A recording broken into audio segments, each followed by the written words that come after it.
మెత్తగుంటే ఒకడు మురిసి మురిసిపోతాడు. ఎత్తు కాదు కురుస కాదు మీకో సత్యం చెబుతాను. అందిన ద్రాక్ష తీపి మీకు మీ మగ బుద్ధి వంకర బుద్ధి.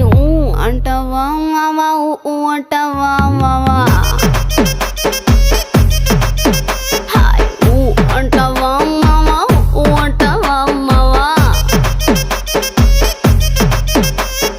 బొద్దు బొద్దుకుంటే ఒకడు ముద్దుగున్నావంటాడు. సన్నం గుంటే ఒకడు సరదా పడిపోతుంటాడు. బొద్దు కాదు సన్నం కాదు వంపు సంపు కాదండి. ఒంటిగా సిక్కామంటే చాలు మీ మగ బుద్ధి వంకర బుద్ధి. అంటావా మావా అంటావా మావా.